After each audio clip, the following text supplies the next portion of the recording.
Since we all come in at different times and we settle into the space in different ways, it's nice to get us all aligned. So, would you go ahead and inhale and exhale. Let the exhale take longer. Inhale and exhale.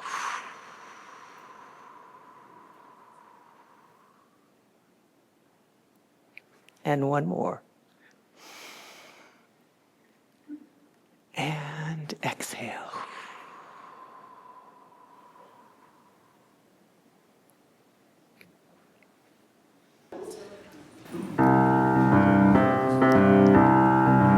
We are going, heaven knows where we are going, but we know within we will get there. Heaven knows how we will get there, but we know we will. It will be hard, we know, and the road will be muddy and rough, but we'll get there. Heaven knows how we will get there, but we know we will. Oh yeah, yeah. Oh yeah, yeah, oh yeah, yeah, oh yeah, yeah. We are going, heaven knows where we are going, but we know within. And when we get there, heaven knows how we will get there, but we know within. Yeah. Oh yeah, yeah, oh yeah, yeah, oh yeah, yeah, oh yeah, yeah, oh yeah, yeah, oh yeah, yeah, oh yeah, yeah. Thank you. Please be seated. Our opening words this morning are from Israel Zangwill. Come into the circle of love and justice. Come into this community of mercy and holiness and health. Come, and you shall know peace and joy.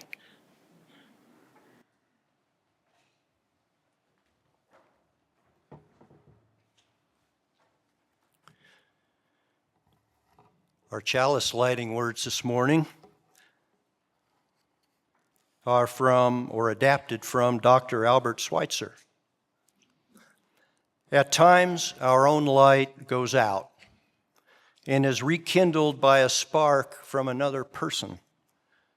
Each of us has cause to think with deep gratitude of those who have lighted the flame within us. In this spirit, we kindle our own chalice.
I think we have a reading, yes? We do. All right. Whoever wishes to know about the world must learn about it in its particular details. Knowledge is not intelligence. In searching for the truth, be ready for the unexpected. Change alone is unchanging. The same road goes both up and down. The beginning of a circle is also its end. No, not I, but the world says it. All is one. And yet everything comes in season. Those words from Heraclitus of Ephesus. Thank you, Brian. So if we stay with the metaphor in the opening song and in the words of Heraclitus, and think about life as a journey, then the stretch of road that we are traveling, my friends, is definitely muddy and rough. It's poorly marked, and it is filled with unexpected details and detours. It's good in times like these to know that you've got the jack and the spare tire in the back, and that your first aid kit is tucked under the driver's seat. But car metaphors aside, we're not actually talking about Band-Aids and cough drops today. We're going to talk about the physical, spiritual, and emotional tools that each of us might need to steady ourselves when our limbic systems decide that there's a monster hiding in the shrubbery and throw us into survival mode.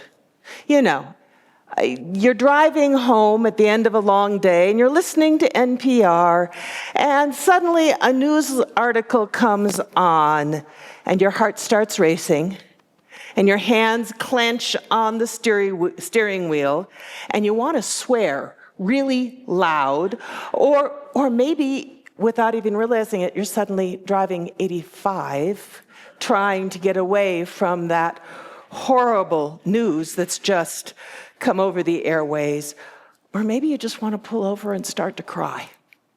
Any of you have any of those responses lately? I know I have. When our brains perceive danger, they immediately leap into protective mode. In the process, they ambush our ability to think clearly, and they push us into one of several default responses that evolved a long, long time ago to save us from the lion out there on the savannah. The most common, now there are 7 I've read recently, but the most common and the ones that pertain today are fight, flight, and freeze, right? Now, I don't know about you, but my amygdala, that little part of the brain that triggers these responses, has been getting triggered rather more often than usual, even though I have not seen any lions in my neighborhood, or even had a negative interaction with any of my neighbors. You know? I mean, there's that one on the far side of El Dorado that flies a flag that makes me uncomfortable, but most of them are lovely people. So I often just turn off the radio if things feel like they're going to get heated, or I scroll past the headlines on my news feed, and I wonder to myself whether that's avoidance or whether it really is self-protection. And I think it's kind of both, right? Because sometimes you can manage to take in the challenging stuff, and sometimes you can't. But there's no escaping the difficult things that are happening in our world. And so it's wise to be prepared and to think about how we could respond with more intention and less reactivity when we feel ourselves starting to get triggered.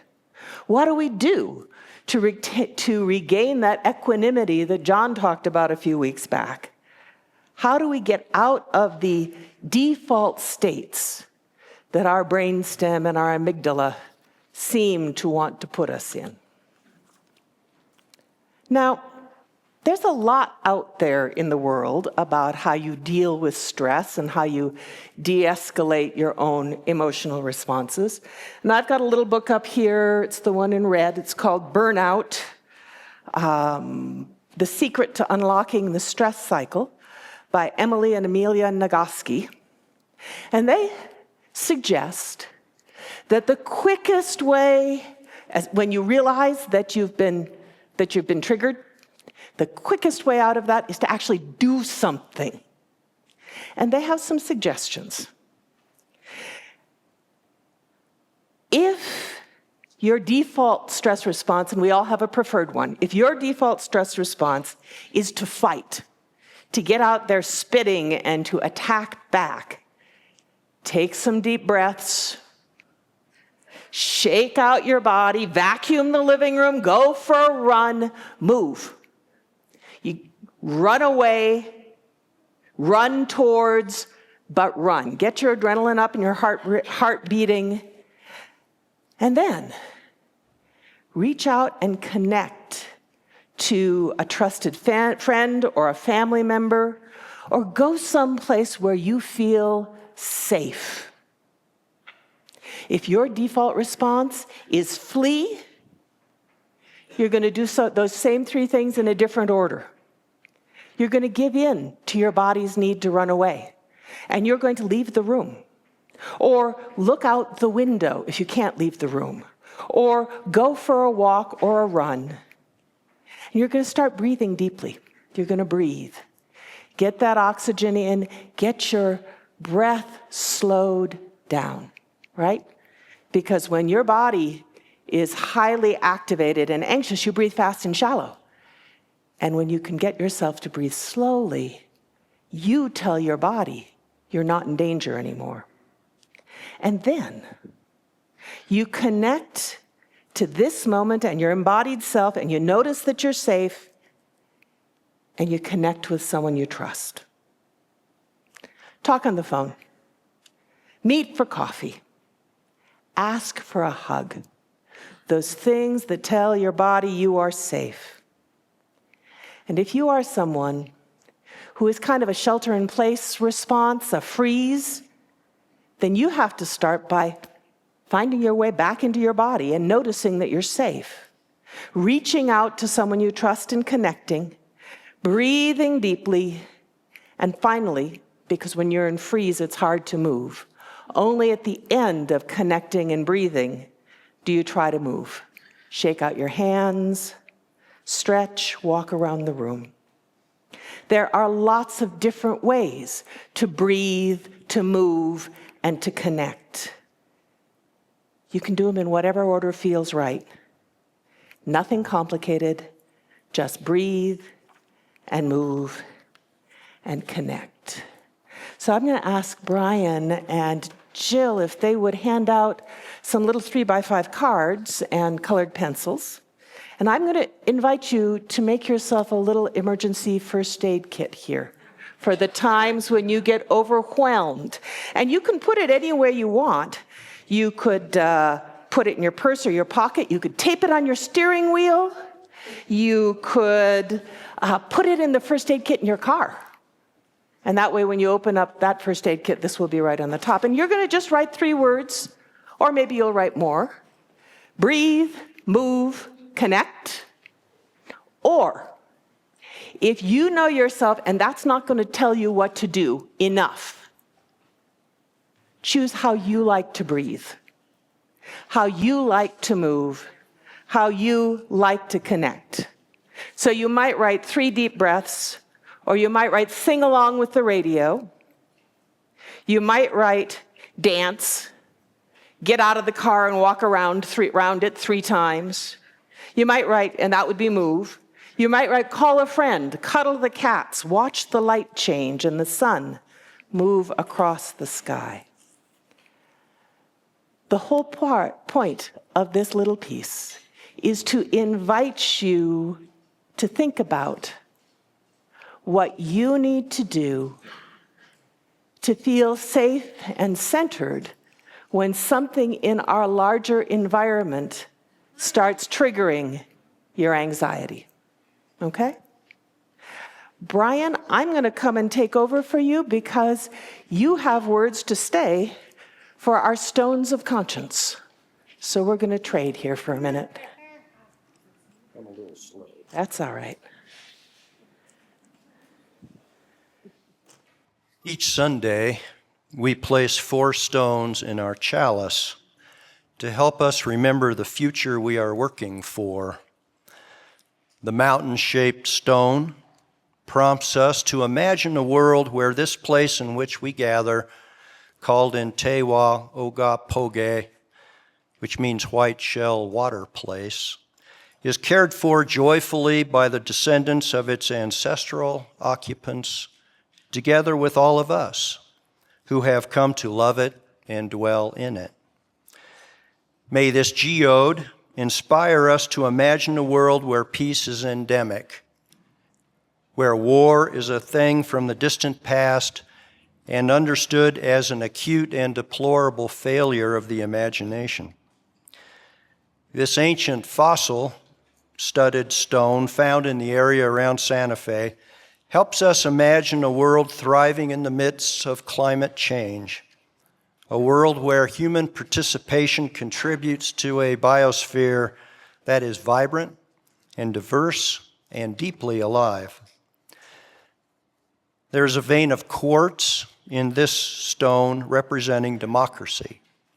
Imagine that vein of quartz, rather than appearing as if it divides the stone, is holding it together. May it help us imagine a time when the differences between us are celebrated.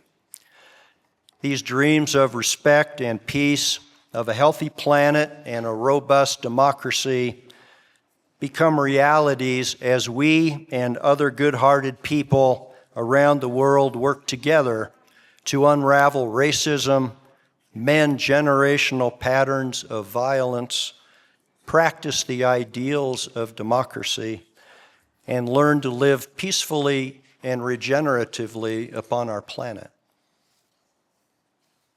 So we set aside a few moments each Sunday for the sharing of our sorrows and joys. We know that sorrows shared are easier to bear, and joys, when they are shared, are multiplied. We begin by lighting actually a candle of healing to send healing energy to our friend Elizabeth Swope, who is recovering at home after a minor surgery. Cards will be most welcome, as many of you will know. We have, I guess it's a candle of gratitude from Nate Downey, who writes, "It has been a great joy to receive so many uplifting cards and other virtual and physical hugs from this community about the passing of my mother. UU Santa Fe folks, you rock." We have a joy from Larry Metzger, who said, "In the past week, I've seen monarch butterflies 3 times at Monsignor Patrick Smith Park. Yay." And then we have some visitors joining us today, and visitors are one of the delights of being a congregation in Santa Fe, because people are always passing through, and they seem to stop and come to church, which is awesome. So we have Kiana and Art, who are from Santa Fe now, and were from Duluth, Minnesota before. We have Bruce Nelson, who is from the First Unitarian Society in Minneapolis. Yay, Bruce. We have Lois Fuller from Albuquerque. Welcome. And of course, we have Rick Fortner with us. He is from All Souls in Tulsa, where he has been directing the music program for many years and has just retired. Let me see. We have a couple of other folks who are not recognized, but that is the extent of the notes that people have sent to me this morning. Would you light one more candle for the sorrows and joys that we carry in our hearts as yet unspoken? And would you join me for Spirit of Life?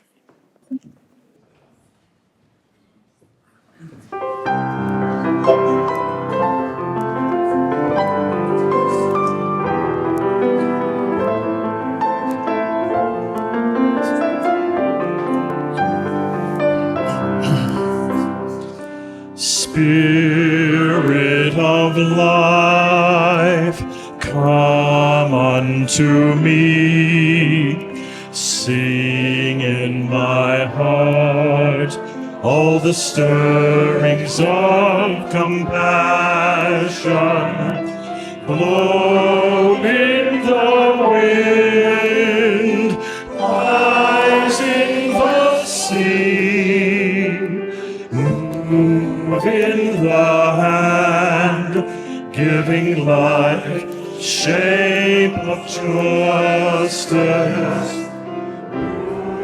Hold me close, wings set me free.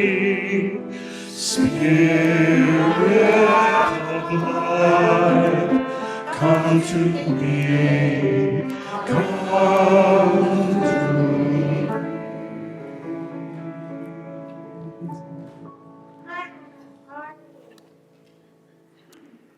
Resting now on the echoes of the music, let's move into a time of quiet and contemplation. I invite you to close your eyes if that is comfortable for you, to take a deep breath, and as you exhale, to let your body relax. Breathe and consciously exhale any tiredness or tension or discomfort that you might be holding. Breathe and let your thoughts drift. Breathe and feel your heart begin to soften.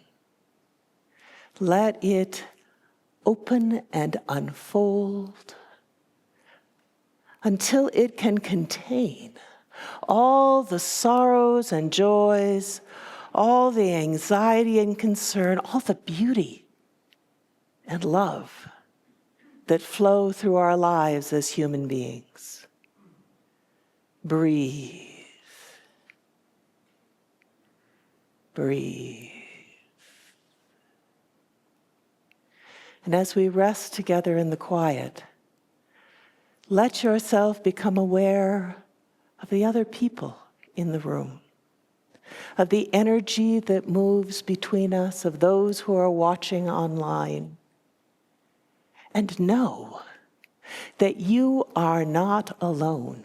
You do not have to navigate this difficult time. You do not have to carry whatever intense emotions might flow through you all by yourself. You are held. You are held in the affection and regard of this community. You are held by the love that glows at its center. Breathe. And as we rest together now in the quiet, I want to offer you a fragment of a poem by David White. It's called A Blessing for the Light. I thank you, light, again, for helping me to find the outline of my daughter's face. I thank you, light, for the subtle way that your merest touch gives shape to such things I could only learn to love through your delicate instruction. And I thank you this morning, waking again most intimately and secretly, for your visible invisibility. The way you make me look at the face of the world so that everything becomes an eye to everything else. And so that strangely, I also see myself being seen, so that I can be born again in that sight. So I can have this one other way, along with every other way, to know that I am here. To know that I am here.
Amen, and blessed be.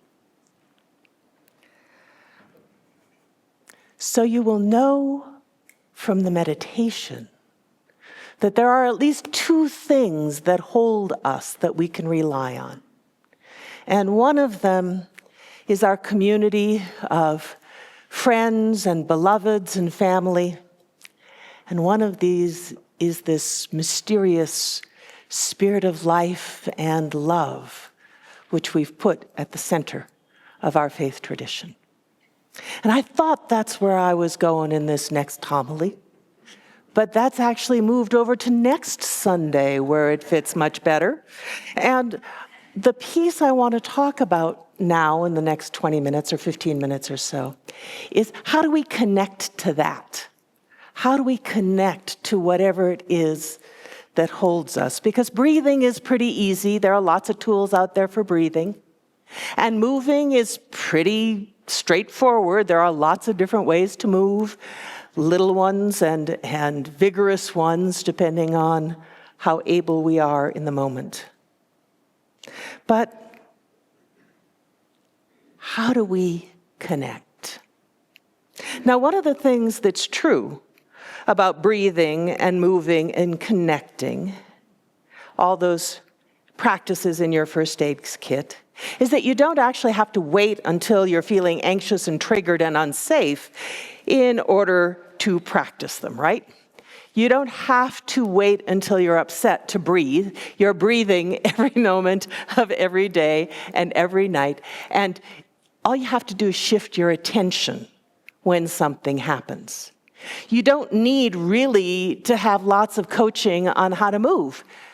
You just need to bring your attention to the fact that moving is going to calm your nervous system down and do whatever it is that your nervous system says you might want to do. Now, Brian McLaren, in a wonderful book up here called Life After Doom, I actually recommend, it's a very interesting book. He's talking about climate disaster, but it pertains to everything else that's going on too. Before you even get past chapter 1, he writes in coach mode, so before you go any further, take a few deep breaths and center yourself. Find a comfortable place to sit, maybe with a cup of tea or coffee in hand, and with a pen or pencil nearby to underline passages and jot down notes. And read with double curiosity. First, with curiosity about what I have to say based on my research, and second, with curiosity about how you are responding and why you are responding that way. In other words, don't wait till after the bad news in order to set yourself up to be able to hear, right? One of the things that's been particularly difficult in the last 6 months is staying present to the news, right? And the immediate response is that one I have in the car: turn it off. Just don't listen. Cancel the newspaper subscription and just trust that your friends will tell you what you need to know, right? Wrong. But you don't have to wait to be ambushed. What McLaren is telling us is that we can choose when to engage what's going on, and we can set ourselves up to be able to listen by making sure we're breathing, by making sure that we, have an escape route if we need it, or we're doing some of those clench and release exercises with our hands that Brian was showing us in the seated yoga. And we can make sure we are connected to our values, maybe to someone else who is listening with us.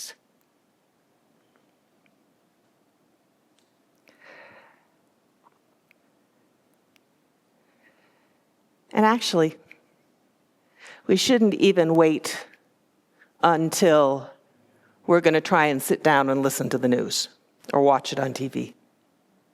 The kinds of practices we're talking about are even more effective when we weave them into our daily lives. Okay, I'm going to show my age here. How many of you remember the movie Karate Kid? 1,000,000 years ago, if it was a day.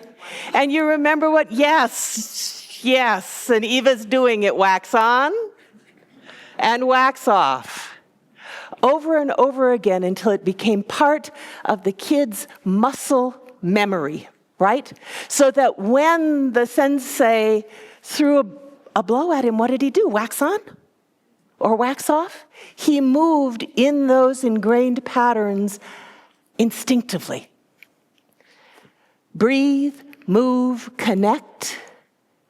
We need to make these just as instinctive, just as an automatic a way to respond as the kids paint the wall or wax on, wax off.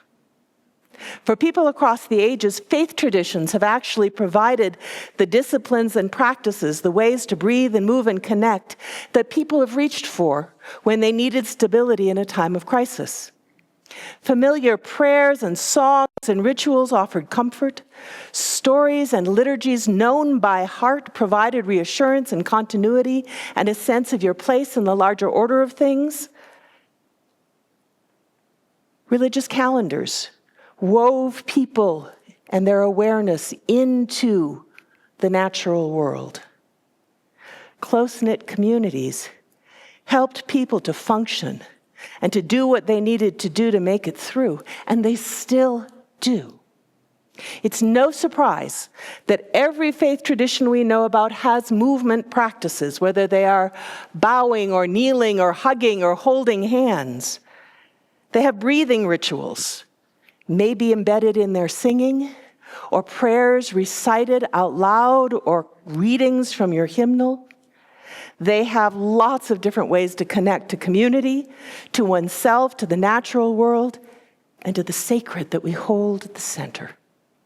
Breathing, movement, and connection prompts are there in our gatherings to help us reach out to that which holds us and helps us feel safe. So again, I'm going to invite you to think about what you do that connects you to a sense of belonging and well-being. And what do you rely on when hard stuff happens? Do you turn to a beloved person or beloved people? Do you reach back to your ancestors and teachers or reach out to your family and community? Do you go outside and look up at the sky and root your feet in the earth and become aware of your kin and the cosmos and the fact that the sun will still be there and will still rise in the morning, no matter what else happens? Or do you turn to the arts? Do you cue up your favorite playlist? Turn to your favorite books? Recite poetry? All of these are filled with beautiful reminders of the human condition and of our place in a bigger story. Or do you tap your Unitarian Universalist faith tradition? Do you meditate? Do you pray? Do you show up on Sunday morning? Or do you turn to your values? Do you think through the principles, the inherent worth and dignity of every person, justice, equity, and compassion in human relations, the right of conscience and the use of democratic process, or our new values, justice, newly articulated values, newly held up values, justice, equity, transformation, pluralism, interdependence, generosity, and love? None of this is new today. You have, every single one of you, been breathing and moving and connecting to yourself and to that which holds you for years and years and years. There is great accumulated wisdom in this room. And so if you are willing,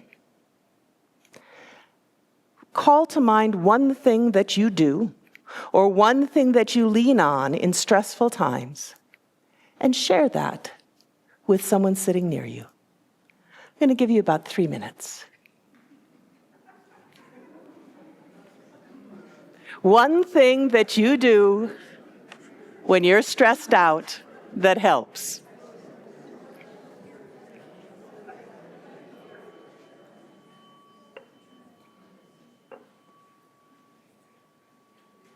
That wasn't so hard.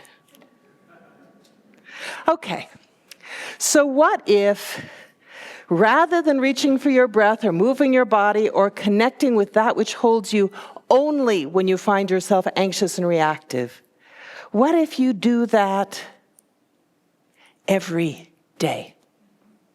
What if you do the thing that you just shared with your neighbor before you turn on the news or pick up the paper? You know, and I wanted to think, it occurred to me, we move and breathe and connect in many, many ways every time that we gather here. We remind each other when we sit in this room, when we move in this room, that we are all and each beloved, and we are not alone. We greet each other as we come in, and then we sip tea or coffee. We stretch, and then we still our bodies and minds and sit. We breathe together, we sing. We bask in the music and the beautiful words. We remind each other of the meanings of our symbols, our chalice and our stones of conscience. We light candles and share our sorrows and our joys. We meditate, we sing some more. We think together about the teachings and the wisdom embedded in our faith tradition. We think about how we should navigate the world around us according to the values that we embrace and the history that we have. We give money as a way of sharing our gratitude and life energy to support this place and our values. And as we end, we hold hands and bless each other and greet the people near us and go back into the world. Every Sunday, we breathe together and move together and think together, and we connect to ourselves and each other, our values and our history, our community, and the mystery we call love, the numinous or ineffable, the spirit of life. There are so many things, there are so many tools here in this gathering that we do each Sunday morning that you could take from our time together and use to ground and center yourself day by day so that you stay rooted in the things that hold you. Our transcendentalist forebears, who were also living in a time of rapid change and great turmoil, would sit and read, and then walk and write, and then converse with their dear ones about they encountered. And they did that daily, if possible. Sit and walk and read and talk. Nice rhythmic rhyme there. So I want to just invite you to consider what you will do to stay present and centered and connected. What practices stabilize you so that when you respond to going out into the world and doing something about what's happening, you're doing it from a place of balance and stability, where you can make wise decisions about where to intervene and where to just step back and be part of the crowd. Choose one thing that helps you stay balanced, and do it every day. Then, when you need it, it will surface unbidden to help you cope. Wax on, wax off. All right, we're going to sing another hymn, because singing together is a way we synchronize our breath. We're going to do 1017 in the Teal book, Building a New Way, and we're going to do all the verses, because we got time. All right.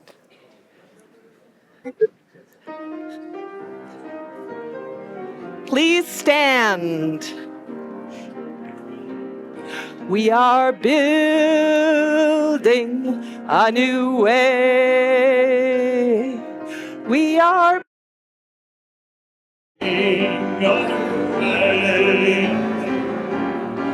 are building a new way, feeling stronger every day.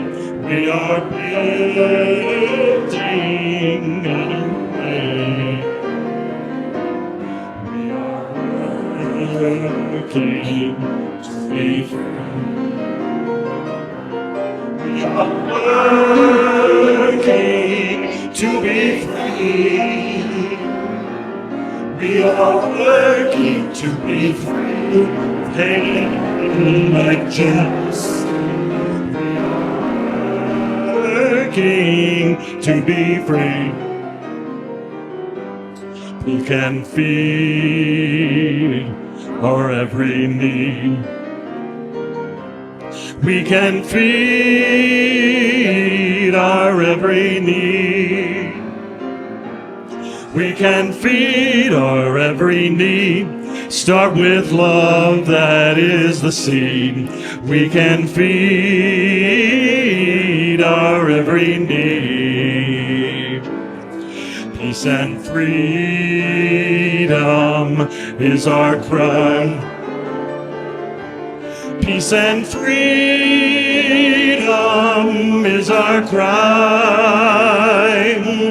Peace and freedom is our cry. Without these, the world will die. Peace and freedom is our cry.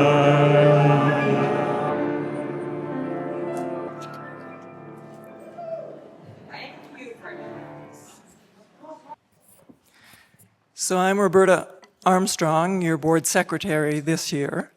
The board had its first meeting of the 25-26 year last week, and we are planning to have a retreat or a workshop, sort of a planning deal, sometime in August to think about the projects that we want to work on this year, where we want to get congregational input, and those sorts of things. So I'm excited about the new year. One thing that's going on right now is that we are working on the annual report for the year that just ended.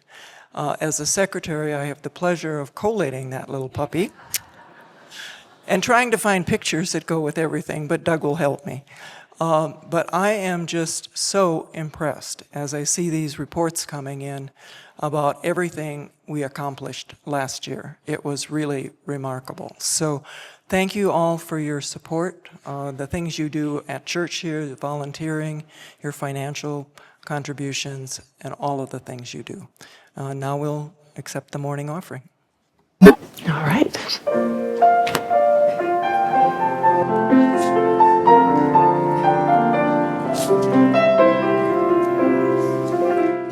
Circle round for freedom, circle round for peace, for all of us imprisoned. Circle for release, circle for the planet, circle for each soul, for the children of our children. Keep the circle whole.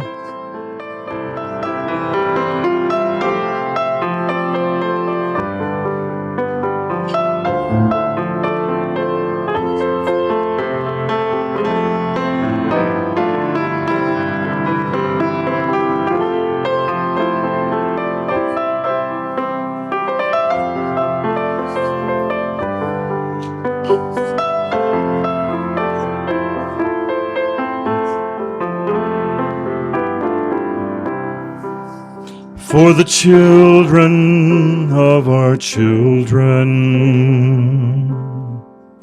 for the children of our children, keep the circle whole.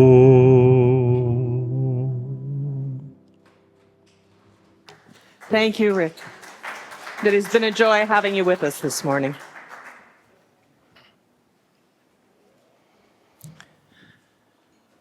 The words by which we'll extinguish our chalice this morning, many of you will recognize by T.S. Eliot. What we call a beginning is often the end. And to make an end is to make a beginning. The end is where we start from. We shall not cease from exploration, and the end of all of our exploring will be to arrive where we started and know the place for the first time. Would you reach out and take hands with someone who is standing near you? And repeat after me. May love and skill be in our hands. May love and courage fill our hearts. May love and wisdom light our minds.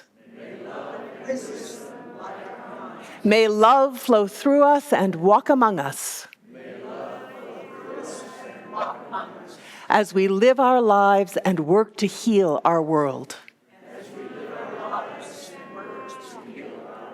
Amen, shalom, namaste, blessed be. Assalamu alaikum, ashe, aho. Please turn and greet your neighbor. Thank you for joining us today, friends. We hope that you enjoyed today's service. Please take a little time and explore our website and visit our online welcome table if you'd like to know more about us. Otherwise, we'll see you next Sunday morning. Stay in touch and be well.